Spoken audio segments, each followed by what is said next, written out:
بسم اللہ الرحمن الرحیم۔ السلام علیکم دوستو، آج کی اس ویڈیو میں ہم جنگ خندق کے بارے میں جانیں گے۔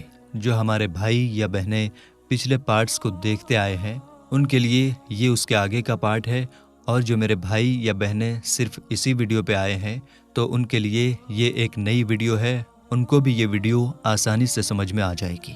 تو آپ سے ریکویسٹ ہے کہ ویڈیو کو شروع سے آخر تک ضرور دیکھیے گا۔ تو چلیے ہم اپنی ویڈیو کو شروع کرتے ہیں۔ سن 5 ہجری کی تمام لڑائیوں میں یہ جنگ سب سے زیادہ مشہور جنگ ہے، چونکہ دشمنوں سے حفاظت کے لیے مدینہ شہر کے چاروں اور کھائی کھودی گئی تھی، اس لیے اس لڑائی کو جنگ خندق کہا جاتا ہے۔ اور کیونکہ اسلام کے خلاف پورے عرب کے کافروں نے مل کر یہ جنگ کی تھی، اس لیے اس لڑائی کا دوسرا نام جنگ احزاب ہے۔ قرآن مجید میں اس لڑائی کا ذکر اسی نام کے ساتھ ہوا ہے۔ پچھلی ویڈیوز کے ذریعے ہم یہ جان چکے ہیں کہ قبیلہ بنو نذیر کے یہودی جب مدینے سے نکالے گئے تو ان میں سے کچھ رئیس قسم کے یہودی خیبر میں جا کر بس گئے، اور خیبر کے یہودیوں نے ان لوگوں کو اتنا سمان اور عزت دی کہ سلام بن مشکم و ابن ابی الحقیق و حیی بن اخطب و کنانہ بن الربی کو اپنا سردار مان لیا۔ یہ لوگ کیونکہ مسلمانوں کے خلاف غصے اور ناراضگی سے بھرے ہوئے تھے اور ان کے دلوں میں بدلے کی آگ جل رہی تھی، اس لیے ان لوگوں نے مدینے پر ایک زبردست حملے کی پلاننگ بنائی۔ چنانچہ یہ تینوں اسی مقصد کو سامنے رکھتے ہوئے مکہ گئے اور قریش کے کافروں سے مل کر کہا کہ اگر تم ہمارا ساتھ دو تو ہم مل کر مسلمانوں کو دنیا سے پوری طرح مٹا سکتے ہیں۔ کفار قریش تو اس کے بھوکے ہی تھے، فوراً ان لوگوں نے یہودیوں کی ہاں میں ہاں ملا دیا۔ کفار قریش سے سمجھوتا کر لینے کے بعد ان تینوں یہودیوں نے قبیلہ بنو غطفان کا رخ کیا اور خیبر کی آدھی آمدنی دینے کا لالچ دے کر انہیں بھی مسلمانوں کے خلاف جنگ کرنے کے لیے تیار کر لیا۔ پھر بنو غطفان نے اپنے سپورٹر بنو اسد کو بھی اس جنگ کے لیے تیار کر لیا۔ ادھر یہودیوں نے اپنے سپورٹر قبیلہ بنو اسد کو بھی اپنا ہمدرد بنا لیا، اور کفار قریش نے اپنی رشتہ داریوں کی بنیاد پر قبیلہ بنو سلیم کو بھی اپنے ساتھ ملا لیا۔ اس طرح تمام عرب کے کافر قبیلوں نے مل کر ایک بہت بڑا لشکر تیار کر لیا، جس کی تعداد 10,000 تھی۔ ابو سفیان اس پورے لشکر کا کمانڈر بن گیا۔ جب عرب کے تمام کافر قبیلوں کے اس گٹھ جوڑ اور خطرناک حملے کی خبر مدینے پہنچی تو حضور اقدس صلی اللہ تعالی علیہ وسلم نے اپنے صحابہ کو جمع کر کے ان سے مشورہ فرمایا کہ اس حملے کا مقابلہ کس طرح کیا جائے۔ حضرت سلمان فارسی رضی اللہ تعالی عنہ نے یہ رائے دی کہ جنگ احد کی طرح شہر سے باہر نکل کر اتنی بڑی فوج کے حملے کو میدانی لڑائی میں روکنا مصلحت کے خلاف ہے، لہٰذا بہتر یہ ہوگا کہ مدینے کے اندر رہ کر اس حملے کا بچاؤ کیا جائے، اور شہر کے چاروں اور جہاں سے دشمنوں کے حملے کا خطرہ ہے ایک کھائی کھود لی جائے تاکہ ان کی پوری فوج ایک ساتھ حملہ نہ کر سکے۔ مدینے کے 3 طرف چونکہ گھروں کی تنگ گلیاں اور کھجور کے پیڑوں کے جھنڈ تھے، اس لیے ان تینوں دشاؤں سے حملے کا خطرہ نہیں تھا۔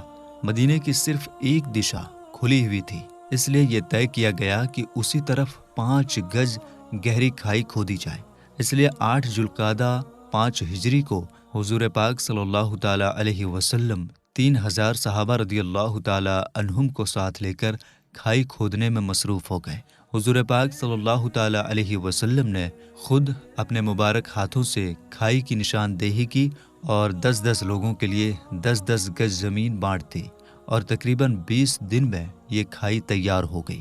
حضرت انس رضی اللہ تعالی عنہ بتاتے ہیں کہ حضور پاک صلی اللہ تعالی علیہ وسلم کھائی کے پاس تشریف لائے، اور جب آپ نے دیکھا کہ انصار اور مہاجرین ٹھنڈ کے کڑکڑاتے موسم میں صبح کے وقت کئی دن کے بھوکے ہونے کے باوجود جوش اور محنت سے کھائی کھودنے میں لگے ہوئے ہیں تو آپ بہت متاثر ہوئے اور یہ رز پڑھنا شروع کر دیا کہ اے اللہ، بلا شبہ زندگی تو بس آخرت کی زندگی ہے، لہٰذا تو انصار و مہاجرین کو بخش دے۔ اس کے جواب میں انصار و مہاجرین نے آواز ملا کر یہ پڑھنا شروع کر دیا کہ ہم وہ لوگ ہیں جنہوں نے جہاد پر حضرت محمد مصطفیٰ صلی اللہ تعالی علیہ وسلم کی بیعت کر لی ہے، جب تک ہم زندہ رہیں ہمیشہ کے لیے۔ حضرت برا بن عازب رضی اللہ تعالی عنہ کہتے ہیں کہ حضور پاک صلی اللہ تعالی علیہ وسلم خود بھی کھائی کھودتے اور مٹی اٹھا اٹھا کر پھینکتے تھے، یہاں تک کہ حضور پاک صلی اللہ تعالی علیہ وسلم کے شکم مبارک یعنی پیٹ مبارک پر مٹی اور دھول کی پرت جم گئی تھی، اور مٹی اٹھاتے ہوئے صحابہ کو جوش دلانے کے لیے رز کے یہ اشعار پڑھتے تھے کہ خدا کی قسم اگر اللہ کا فضل نہ ہوتا تو ہم ہدایت نہ پاتے اور نہ صدقہ دیتے نہ نماز پڑھتے، لہٰذا اے اللہ تو ہم پر دلی سکون اور اطمینان اتار دے اور جنگ کے وقت ہم کو ثابت قدم رکھ۔ یقیناً ان کافروں نے ہم پر ظلم کیا ہے، اور جب بھی ان لوگوں نے فتنے کا ارادہ کیا تو ہم لوگوں نے انکار کر دیا۔ لفظ ابینا حضور پاک صلی اللہ تعالی علیہ وسلم بار بار بتکرار بلند آواز سے دہراتے تھے۔ حضرت جابر رضی اللہ تعالی عنہ بتاتے ہیں کہ کھائی کھودتے وقت اچانک ایک ایسی چٹان سامنے آئی جو کسی سے بھی نہیں ٹوٹی۔ جب ہم نے یہ معاملہ حضور پاک صلی اللہ تعالی علیہ وسلم کی بارگاہ میں عرض کیا تو آپ صلی اللہ تعالی علیہ وسلم اٹھے، 3 دن سے بھوکے تھے اور آپ کے شکم مبارک یعنی پیٹ مبارک پر پتھر بندھا ہوا تھا۔ آپ نے اپنے مبارک ہاتھوں سے پھاوڑا مارا تو وہ چٹان ریت کے ڈھیر کی طرح بکھر گئی۔ ایک روایت یہ ہے کہ حضور پاک صلی اللہ تعالی علیہ وآلہ وسلم نے اس چٹان پر 3 بار پھاوڑا مارا۔ ہر بار جب آپ نے مارا تو اس میں سے ایک روشنی نکلی۔ اس روشنی میں آپ نے شام، ایران اور یمن کے شہروں کو دیکھ لیا اور صحابہ رضی اللہ تعالی عنہم کو ان تینوں دیشوں کی فتح جیت کی خوشخبری دی۔ اور نسائی کی روایت میں ہے کہ آپ صلی اللہ تعالی علیہ وسلم نے مدائن کسریٰ و مدائن قیصر و مدائن حبشہ کی فتح کا اعلان فرمایا۔ حضرت جابر رضی اللہ تعالی عنہ کہتے ہیں کہ جب میں نے حضور پاک صلی اللہ تعالی علیہ وسلم کے شکم اقدس یعنی مبارک پیٹ پر بھوک کی وجہ سے پتھر بندھا ہوا دیکھا تو میرا دل بھر آیا۔ پھر میں نے حضور پاک صلی اللہ تعالی علیہ وآلہ وسلم سے اجازت لے کر اپنے گھر جا کر اپنی بیوی سے کہا کہ میں نے نبی اکرم صلی اللہ تعالی علیہ وسلم کو اتنی زیادہ بھوک کی حالت میں دیکھا ہے کہ مجھ سے صبر نہیں ہوا، کیا گھر میں کچھ کھانا ہے؟ بیوی نے کہا کہ گھر میں 1 سا جو کے سوا کچھ بھی نہیں ہے۔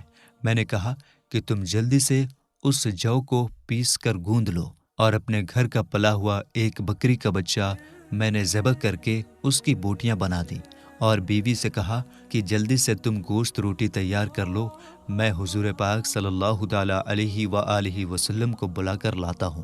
چلتے وقت بیوی نے کہا کہ دیکھنا صرف حضور پاک صلی اللہ تعالی علیہ وآلہ وسلم اور چند ہی اصحاب کو ساتھ میں لانا، کھانا کم ہی ہے، کہیں مجھے رسوا مت کر دینا۔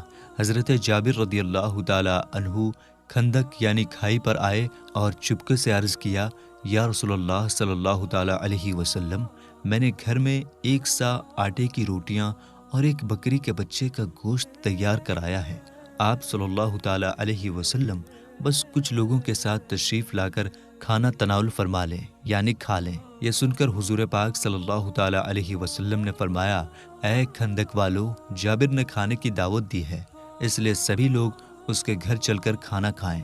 پھر مجھ سے فرمایا، جب تک میں نہ آ جاؤں روٹی مت پکوانا۔ جب حضور پاک صلی اللہ تعالی علیہ وآلہ وسلم تشریف لائے تو انہوں نے گوندھے ہوئے آٹے میں اپنا مبارک تھوک لعاب دہن ڈال کر برکت کی دعا فرمائی، اور گوشت کی ہانڈی میں بھی اپنا لعاب دہن ڈال دیا۔